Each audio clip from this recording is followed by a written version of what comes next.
Hi, I'm Jackie Tantillo, and this is Should Have Listened to My Mother. Isolation, seclusion, loneliness, and the list goes on and on. The emotional and psychological impact this pandemic is having on generations is overwhelming. And I'm not just referring to children. I'm talking about the toll it's taking on adults. Julie Jargon is the family and technology columnist at the Wall Street Journal. And in a recent column, Moms in Middle Age, Rarely Alone, Often Online, and Increasingly Lonely. Social media has both helped and hurt Gen X mothers dealing with burnout and loneliness during the pandemic. And Julie has interviewed a number of women for this article, and she's here to share what she uncovered from Moms Under Duress. Hi, Julie, and welcome to Should Have Listened to My Mother. Hi, thank you for having me. So first of all, I want to say congratulations to you because you are the very first family and tech columnist at the Wall Street Journal, correct? That's right. Thank you. 2019. That is very impressive. Good for you. And you're a mom, so you can totally relate to this family stuff. I am, and I'm also a Gen X mom, so I can certainly relate to the column I just wrote as well. And actually, you have a follow-up to that article, I think, too. So remind me if I forget to ask what the follow-up to this article was. But it caught my eye because that's what this podcast is about. It's about moms. And I'm so thankful that you wanted to be on this show. Now, just so we clarify, Gen X is basically just after baby boomers, 65 to 1980 age group. Yeah, roughly, 41 years old to 57 years old. But, I also included in my column a woman who's 38, so she's not technically in the Gen X age range, but she had a very relevant story in that she has, her oldest child is 20 years old, her youngest is 11, so she had a hard time meeting other moms because in her oldest child's friend group, she was usually the youngest mom, and among the mothers of her youngest child, she's on the older end. So, this is something that's relevant, I think, to women of many different ages, even if they're not specifically in the Gen X window. For the most part, I think parents are often telling their kids, especially during the pandemic, and actually pre-pandemic, get off your phone, get off social media. It's not healthy. Women and moms have now gone to this exact same thing that their kids are hooked on. Yes, moms were on social media before the pandemic, but when the pandemic started, it was, social media was the place that everyone went to find connection, including moms, including middle-aged moms, going to Facebook and trying to find a shared experience with other people who are experiencing life in lockdown and trying to juggle managing remote school and maybe working from home. All of the stressors of the pandemic that kind of fell on the weight of the shoulders of moms. So a lot of women, really tried to turn to other women like them, and social media was a big place where they went to find. It's a lifeline. It's a lifeline, right? Absolutely. But you found something else out about this so-called lifeline. Yeah, for a lot of women, they felt that a lot of the time they spent on social media didn't end up really helping always. That one mom that I talked to said that social media made her feel less isolated but more lonely, which I thought was a really interesting and kind of poignant way of stating it. That you can see all sorts of people on social media, you can see what they're doing, but sometimes what you're seeing can make you feel like you're missing out on something. It's just like the teenagers that have this fear of missing out because they see their friends getting together and maybe they're left out of something. I think the same thing really started to happen, especially during the pandemic, for middle-aged moms who might not have had a close friend group locally that they could turn to, and who on either their personal feeds or within Facebook groups that they were part of, they would see perhaps other moms, getting together, going on girls' nights out or going on trips, and feeling like, why don't I have that group of close female friends around me that I can go and do that with. It's so hard when you're seeing other people out and about, and it's like, well, wait a minute, I haven't talked to anybody in the longest time, let alone gone out and had a meal or a cup of coffee Exactly. or a drink. And the touch factor, the hugs from people is something that I really miss. Just being able to embrace somebody, that's an important part for me. So what's the solution? What do you do? Well, I followed it up with a column because I got so many emails from readers who said, okay, I really relate to this, but yeah, what do I do? What do I do about it? And so I did a follow-up column. I tried to reach out to friendship coaches, which I learned are a thing, and they had a lot of really good advice. And the starting point really is to not be afraid to show your vulnerability and just ask for what you want. If you don't ask, no one's going to just show up on your doorstep and say, hey, I want to be friends. You have to take the initiative. And that's hard to do, especially if you're introverted or you've been out of practice because you've been in a pandemic bubble for the last 2 years. But some of the coaches I spoke with provided some good tips on how to do that. And one way is, just to go up to people when you're out and about in your neighborhood, at your park, and just talk to other parents. That's a natural kind of conversation starter. You're talking about your kids, and then it leads to hopefully other conversation. But even if that's uncomfortable, I found that a lot of people are trying to do this virtually. I've heard people posting local Facebook groups or on Nextdoor saying, I'm a middle-aged mom. I'm looking for some girlfriends. Does anybody want to join me to start a group to go out and have dinner or go to trivia night? So some people are just putting it out there on social media in hopes that they can take some of that offline and create some in-person friendships. It's been especially hard for adults, but I think we more often hear the stories of the toll it's taking on kids and teenagers. It's ironic, isn't it? They always want to be on their computer, but then when they have to be on their computer for class, it's not the same thing. When does mom get a break? She's been juggling this same routine for so long, but she doesn't have any kind of outlet. Yeah, I think, all of those things were true before the pandemic. Moms have always been busy and they've always been juggling it all. But there was always sort of a release valve. You'd go to maybe pickup to pick up your kids from school, and you'd have other parents to chit-chat with, or, you'd run and meet a friend for coffee, or you'd go to an exercise class.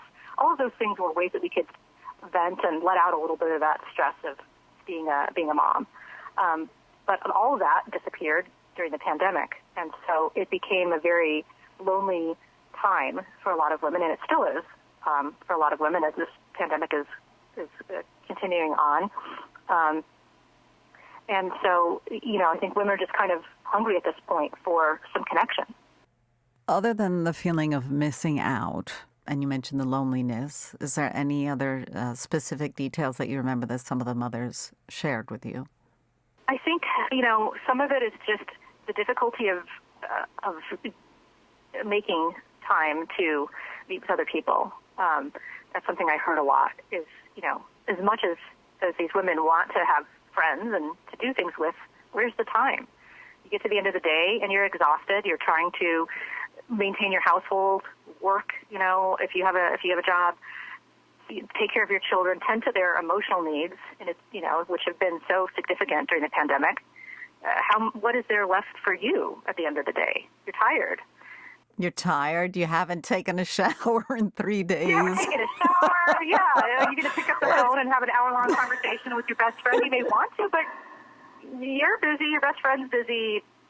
That's what, that kind of is what goes by the wayside, unfortunately, even though we should be prioritizing friendships, because there's been tons of research that shows how important friendships are to people's physical health and mental health. And so it shouldn't be this kind of side thing that we do when we, as a luxury. We shouldn't treat it as a luxury. We should treat it as something that's really important to do.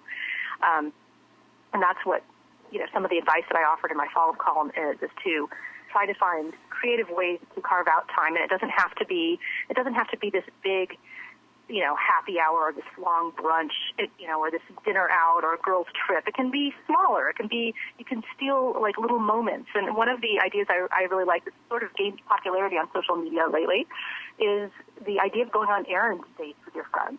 You have to go to the grocery store why not go to the grocery store at the same time as your friend? And you can chat while you're strolling through the aisles and picking up cereal. So part of it is just kind of rethinking what it means to make friends and to be a friend. So it doesn't have to be grandiose gestures. You can show your friends that you're thinking of them in smaller ways. You know, when you find an article that resonates with you, that you think they would enjoy, send it to them. Send them a funny video. And also make a conscious effort to book time with your friends. So, for example, you know, we've all been in a scenario where we run into someone that we haven't seen in a long time. We say, oh, we should get together, but nothing ever happens. That's because you don't plan anything, and it just kind of falls to the wayside like so many other things. So, you know, some people have suggested pulling out your phone and bringing up the calendar right then and there and saying, yes, let's get together, and let's do it on this date. And that way it's planned, because for a lot of people, if it's not on the calendar, it doesn't happen.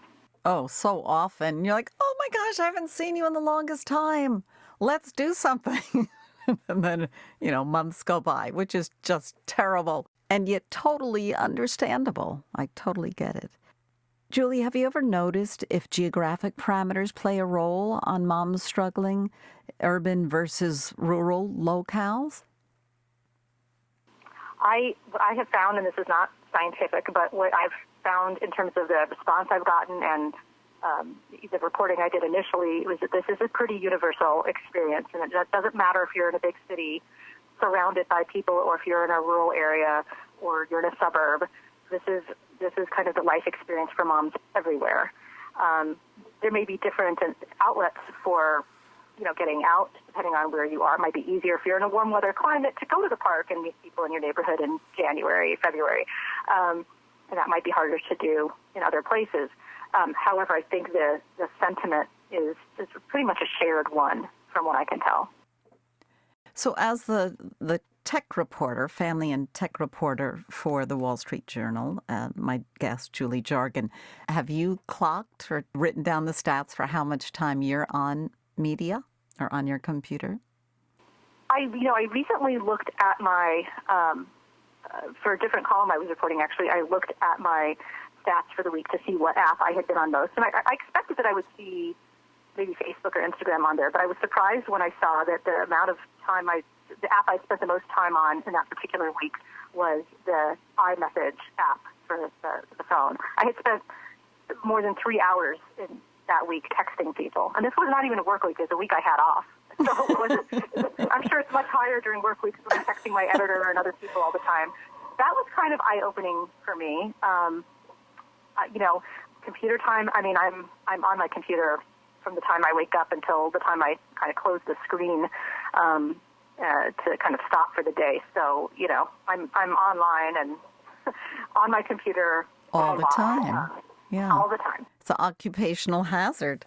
We're so lucky to have all this information at our fingertips, but it has to come with some sort of balance, right? You have a daughter? I have 3 kids. Oh my one gosh. from his daughter. Yeah. 3 kids? Do they ever say, Mom, get off your computer? All the time. It's usually, Mom, get off your phone. Yeah. I'll be, because I'm checking my email or my text messages or Slack for work, you know, and I'm out about in the house and not in my home office, you know, sometimes in the evenings, because messages are coming in all the time. Yeah, and they tell me, you know, especially my youngest, who's 7, stop looking at your phone. Oh, my gosh. Yeah. From the mouths of babes, right? So that's, if they see us doing it, you see all the little kids with their phone up to their ear pretending that they're having a conversation. They mimic us. They mimic the adults. So do you have conversations with them about monitoring your media intake or anything?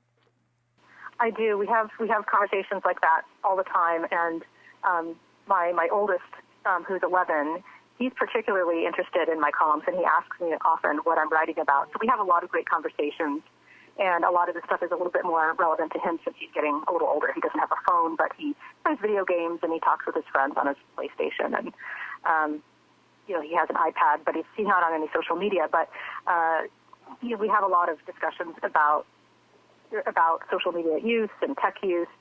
So I hope that my voice will be in the back of their heads as they get older and maybe make them stop and think about certain things. Yeah, we really have to this whole thing has so many levels and layers to it, right? Of what our kids are going to mirror our behavior, and it's like whether it's for work or this social outreach, they're our lifeline, right? The phone and the computer. So it's going to be very interesting. There was something interesting in your article about a study done in Italy. Yes. There was a study done in Italy conducted during the lockdown phase of the pandemic there, and they found that really what it came down to is that social media is no substitute for in-person social interactions. You know, it was helpful to an extent in terms of people being able to connect with each other, but it was determined that it just wasn't the same. And it's just so, you know, as helpful as social media can be to provide that lifeline, which it did for many people and still is doing for many people during this pandemic, it's just not the same as having that real-life face-to-face discussion and that hug. So, you know, as with so many things, you know, social media can be good, and it can also contribute to these feelings of stress and anxiety and loneliness. Right, especially the Italians. I'm Italian, but when you go to Italy, you get love and emotion and effervescence, and and for them to not be able to sit down to those meals that are just so beautiful, not only to look at, but so delicious to eat, it's really hard. And I believe in the beginning of the pandemic, when Italy was hit very, very hard, all those videos were coming through about the performers, people performing on their balconies, the Italian opera singers and musicians all sending that message across the world that we were going to make it through. And that was like 2 years ago, a little bit less than 2 years ago. So it definitely, there'll be so much written about this topic for sure. And hopefully we'll know how to help moms and kids heal and get through all of this. Now, I'm curious, did any dads want to chime in on this article? Or did wives mention, any of the moms rather, mention anything about how it was more challenging because their husbands were having a tough time too? They weren't getting the support at home? Well, so I received a lot of emails from men who said, you know, this is not just a women's problem. Men are feeling lonely too. And I was, you know, I mentioned in the very top of my column that prior to the pandemic, there was a lot of research done and conversations about loneliness and how it often, you know, focused on men being lonely. And there was, you know, there were TED Talks, and there were, you know, studies written about the loneliness epidemic, and in large part the focus was on men. You know, and generationally speaking, middle-aged women weren't all that lonely before the pandemic. But, you know, the reason I wanted to write about this is because there was a study that showed that women of this age group showed the sharpest rise in loneliness after the pandemic started. So I didn't mean to exclude men. There's been a lot written about men. Everybody's been lonely during the pandemic in one way or another. It's unfortunately a pretty universal experience. And so I have heard from a lot of men who wrote in to say, you know, midlife men are feeling lonely too. What tips do you have for us? And I think the tips that I provided in my follow-up column, I hope to be, you know, something that anybody can take from. So yeah, some of the women I spoke to said that their husbands didn't seem to be craving the company of male friends during the pandemic the way the women were craving the company of their female friends during the pandemic. It's hard to generalize and say with any scientific certainty whether that is true, but I can speak for my own situation. I mean, I think, you know, my husband was pretty happy being at home with, you know, with us during the pandemic, and, you know, maybe the friendship outlets for men and women have some differences in terms of women really highly valuing the opportunity to gather with their friends and get together. So I think there might be some differences there, but you know, we're all in the same boat. We're all in the same boat. We just handle it differently, I guess. And women are usually more open and more apt to talk about their feelings. Maybe men are not as open for the most part. Yeah. I found actually a fair amount of studies that showed that men do feel very lonely too, but are sometimes reluctant to admit it or to recognize and name it, what that feeling is. So, yeah, it's interesting. I'm hoping that things will start to clear up a little bit this spring in terms of the pandemic, and people might start feeling that it's safer and more comfortable to get together with others. I'm starting to see that myself. Just in terms of, I'm in California, our case numbers are going down quite a bit, and I think there's a renewed sort of comfort level in doing some of the pre-pandemic activities we haven't done in so long. I've been getting so many birthday party invitations for kids' birthday parties all of a sudden. I've been getting a lot more, invitations from friends to go out and do things. So I feel like there's maybe some hope on the horizon, and I hope it lasts and that it's sustainable. Oh, I hope so, too. And for everyone's sake, we all hope that we can stay healthy and the world start opening up. That's what I wish for. Julie Jargon is my guest from the Wall Street Journal, and you also have a newsletter that if people are interested in, they can find that online? Yes, you can go to WSJ.com/newsletters and scroll down until you see the Family and Tech newsletter, and you can just slide the button over to subscribe. It's free, comes out every week. So if you're interested, please subscribe. And I'll have that information on my Simplecast page as well. So we can keep in touch with what Julie's uncovering. And again, I will mention congratulations on being the first family and tech columnist for the Wall Street Journal. That's very impressive. I'm very happy for you. And hopefully we're going to have another conversation, you and I, as we move through this pandemic. And we'll be having a brighter, more optimistic and positive conversation as to what moms and mothers and women are up to. That is my hope, too. Thank you for having me. You bet, Julie. Thank you so much. Julie Jargon, The Wall Street Journal. And I wanted to remind everybody that you can always find my podcast on social media under my Should Have Listened to My Mother page or Jackie Tantillo page. And I also have a YouTube channel as well. And I want to send a big shout out to KPPQLP in Ventura, California. You can also use the MyTuner app, and they are at 104.1 FM. Thank you, my loyal listeners. I love you so much. We'll be back next week with another episode. I'm Jackie Tantillo, and say hello to your mom.